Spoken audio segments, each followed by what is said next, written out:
اپنے آپ کو اور اپنی اولاد کو جہنم کی اس آگ سے بچاؤ جس کا ایندھن انسان اور پتھر ہے۔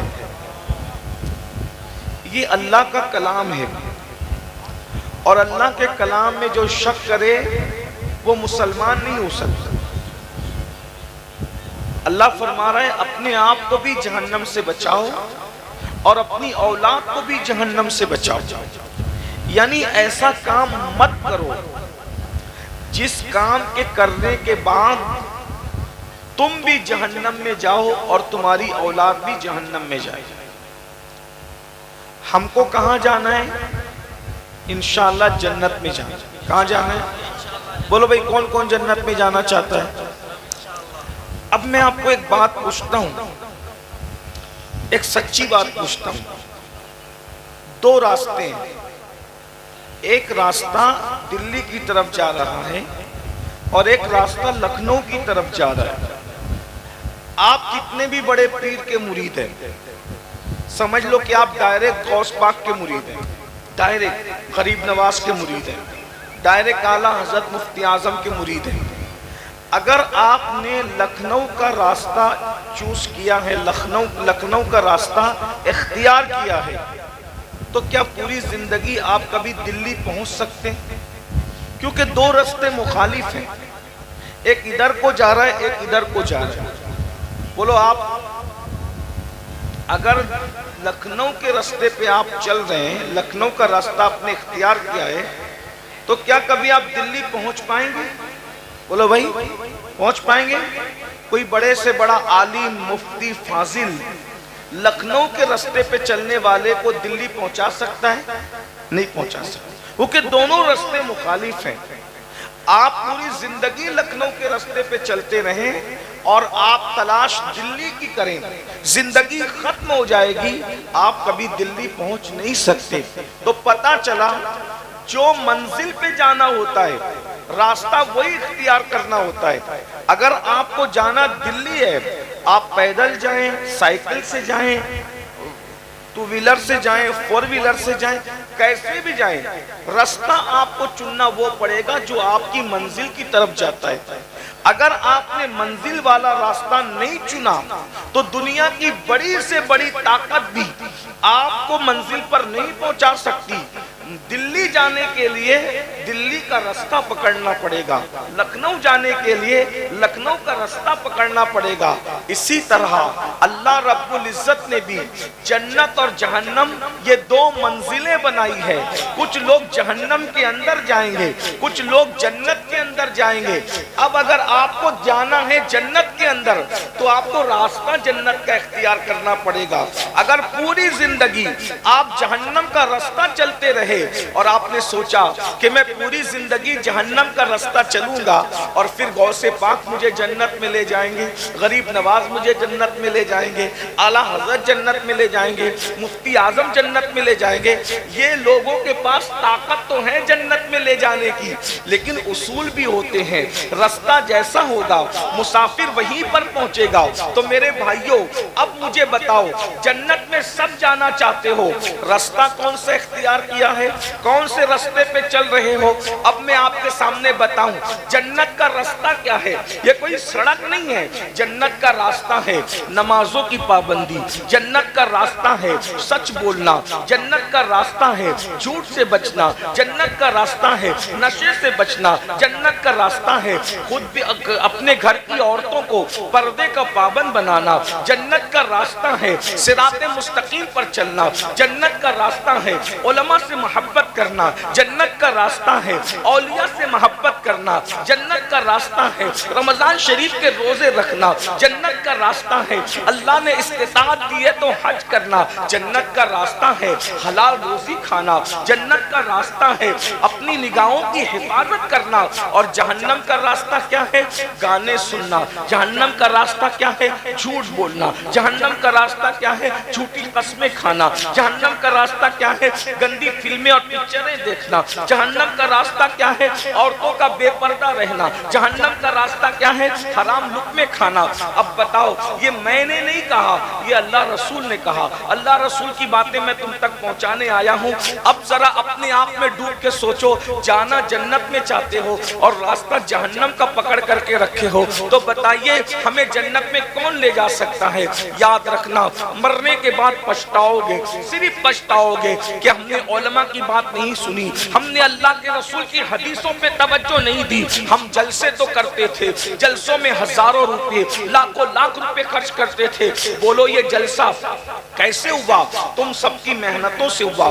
کیوں جلسہ کر رہے ہو؟ جلسہ اس لیے کر رہے ہو کہ ہم لوگ عزت حاصل کریں گے، جلسہ اس لیے کر رہے ہو کہ بھیڑ اکٹھا کریں گے۔ ارے بھیڑ اکٹھا تو ہر جگہ ہو جاتی ہے، اگر بھیڑ اکٹھا کرنا تھا تو کسی مداری کو بلا لیتے، ڈگڈگی بجا کے بندر نچاتا، وہاں بھی بھیڑ جمع ہو جاتی، کوئی سیاسی لیڈر آتا وہاں بھی بھیڑ جمع ہو جاتی۔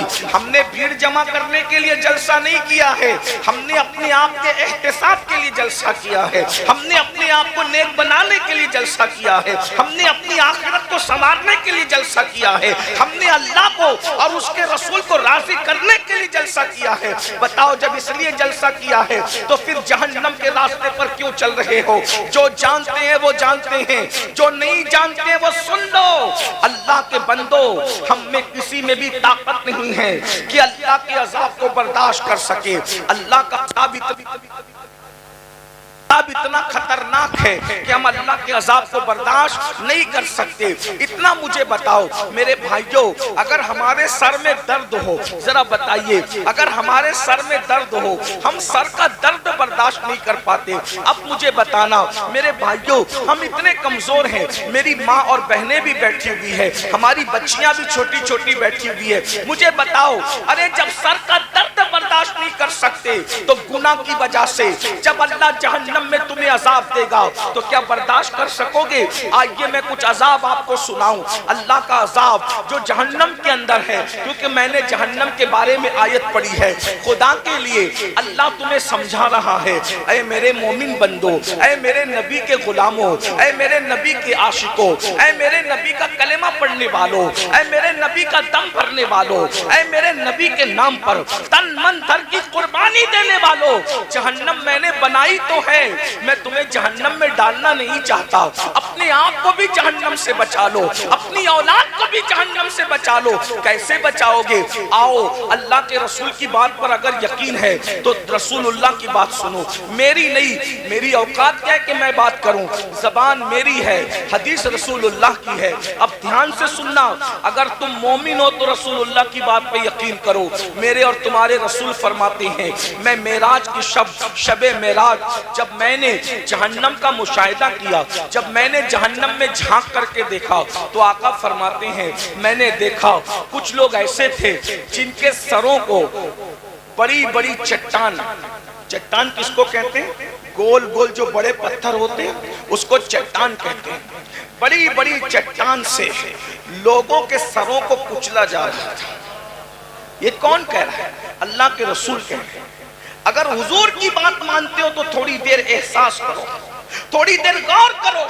اللہ کے رسول فرما رہے ہیں کہ میں نے دیکھا کہ چٹانوں سے لوگوں کے سر کچلے جا رہے ہیں، اور جب چٹان ان کے سر پہ ماری جاتی ہے تو ان کے سر ایسے پس جاتے ہیں جیسے لوہے کو چنے پر مارو، ہتھوڑے کو چنے پر مارو تو چنا جیسے پس جاتا ہے، ویسے لوگوں کے سر پس رہے ہیں، لوگوں کے سر ریزہ ریزہ ہو رہے ہیں۔ اللہ اکبر! وہ رسول رحمت للعالمین ہماری ماؤں سے زیادہ ہم سے پیار کرتے ہیں، ہمارے باپ سے زیادہ ہم سے پیار کرتے ہیں، بلکہ ہمارے نبی کی شان تو یہ ہے کہ ہمارے نبی اپنی جان سے زیادہ اپنی امت سے پیار کرتے ہیں۔ میرے آقا نے جب دیکھا کہ میری امت کے سر بڑی بڑی چٹانوں سے، بڑے بڑے ہتھوڑوں سے کچلے جا رہے ہیں، اور ایسا ان پہ جب چٹان پڑتی ہے، ہتھوڑے پڑتے ہیں تو ان کے سر ریزہ ریزہ ہو جاتے ہیں، ان کے سر پس جاتے ہیں، تو میرے سرکار نے پوچھا اے جبریل یہ کون لوگ ہیں جن کے سر کچلے جا رہے ہیں، جن کے سر کچلے جا رہے ہیں؟ تو جبریل امین نے عرض کیا یا رسول اللہ یہ آپ آپ کی امت کے وہ لوگ ہیں جو دنیا میں نماز نہیں پڑھتے تھے، نماز نہ پڑھنے کی وجہ سے ان کے سر کچلے جا رہے ہیں۔ یہ کس نے کہا؟ رسول اللہ نے کہا۔ بولو جب نبی کی بات پہ یقین ہے، ہم تو کہتے ہیں نا تمہارے منہ سے جو نکلی وہ بات ہو کے رہی، تمہارے منہ سے جو نکلی وہ بات ہو کے رہی۔ اللہ اکبر۔ میرے بھائیوں ذرا بتاؤ، جب نبی کی ہر بات سچ ہے تو پھر تم نماز کیوں نہیں پڑھتے؟ تمہارے سر کچلے جائیں گے، تم برداشت کر سکو گے؟ میرے بھائیوں میری بہنوں، جب ہم سر کا درد برداشت نہیں کر سکتے تو وہ جہنم کا لوہا، وہ جہنم کے آگ کا بنا ہوا ہتھوڑا، وہ جہنم کی آگ کی بنی ہوئی بڑی بڑی چٹانیں جب نماز چھوڑنے کی وجہ سے ہمارے سر کچلے جائیں گے تو ہمارا کیا بنے گا؟ اس وقت تو پچھتاؤ گے، کاش مولوی صاحب کی بات سن کر، ان کی تقریر سن کر میں نے 10 منٹ کا ٹائم نکال لیا ہوتا۔ ایک وقت کی نماز کے لیے صرف 10 منٹ کا ٹائم لگتا ہے، لیکن نماز نہیں پڑھتے نا، اللہ کے بندوں نماز نہیں پڑھتے نا، تو یاد رکھو ایسی چٹانوں سے کچلے جاؤ گے۔ اب آئیے دوسری بات سنیے، میں تو چونکہ ٹائم کم ہے اس لیے میں جلدی پڑھ رہا ہوں۔ ایک حدیث اور سن لو، اس کو علامہ عثمان ابن حسن اپنی کتاب میں لکھتے ہیں۔ اللہ اب ذرا دوسری بات سنو، اللہ کے رسول صلی اللہ علیہ وآلہ وسلم کے غلاموں، لرز جاؤ، زندگی کو بدل لو، زندگی میں انقلاب پیدا کر لو، ورنہ ایک دن مرنا ہے۔ بہت دن تک ہم اس دنیا میں نہیں رہیں گے۔ ہم سے پہلے ہمارے باپ دادا، ان سے پہلے ان کے باپ دادا، ان سے پہلے ان کے باپ دادا، بولو وہ دنیا سے گئے کہ نہیں گئے؟ ہمیں بھی جانا ہے۔ جگہ جی لگانے کی دنیا نہیں ہے، یہ عبرت کی جا ہے، تماشا نہیں ہے۔ قرآن کہتا ہے اینما تکونوا یدرککم الموت ولو کنتم فی بروج مشیدہ، اگر تم مضبوط قلعوں میں جا کر چھپ جاؤ گے تو بھی وہاں تمہیں موت آ کر کے رہے گی۔ میرے بھائیوں سنو، اللہ کے رسول کا دور ہے، مصطفیٰ جان رحمت کا دور ہے، میرے آقا کا ظاہری دور ہے۔ ویسے تو ہر دور حضور ہی کا ہے، ہر زمانہ حضور ہی کا ہے۔ اللہ کے رسول صلی اللہ علیہ وآلہ وسلم کا زمانہ ظاہری ہے۔ حضور علیہ السلام کے ظاہری دور کے اندر، اللہ کے حبیب علیہ السلام کے ظاہری دور کے اندر صحابہ کرام حضور کو چاروں طرف سے گھیر کر بیٹھے ہوئے ہیں۔ ذرا توجہ کرو، تصور کرو، بہت قیمتی بات ہو رہی ہے۔ اللہ اکبر، حضور کی بات ہو رہی ہے، میرے اور تمہارے آقا کی بات ہو رہی ہے۔ سوچو حضور کی محفل میں کیسا مزہ آ رہا ہوگا۔ میرے سرکار بیٹھے ہیں، چاروں طرف سے صحابہ حضور کو گھیر کے بیٹھے ہیں۔ اللہ اکبر۔ ارے نبی کا ذکر کرو تو محفل میں اتنا سکون ملتا ہے، جب نبی خود جلوگر ہوتے ہوں گے تو محفل میں کیسا مزہ آتا ہوگا۔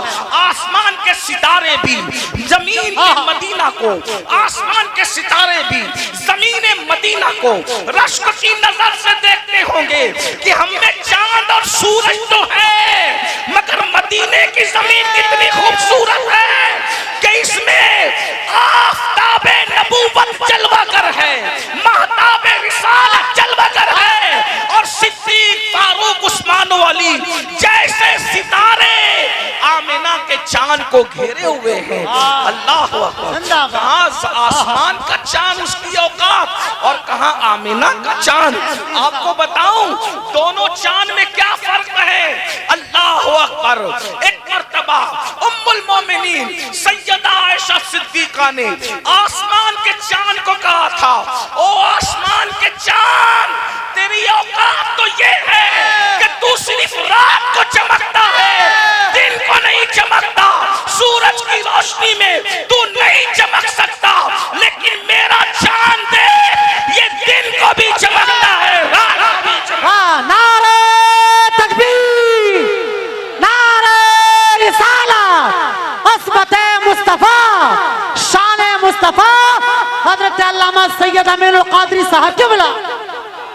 حضور کا چہرہ ایسا چمکتا تھا کہ اندھیری رات میں بھی لوگ حضور کے چہرے کی روشنی میں راستہ طے کر لیا کرتے ہیں۔ میرے امام کہتے ہیں لَقَ بَدْرٌ فِي الْوَجْهِ الْأَجْمَلِ، لَقَ بَدْرٌ فِي الْوَجْهِ الْأَجْمَلِ، خط حال ماں زلف عبر اجل، تورے چندن چندرو پرو کنڈل،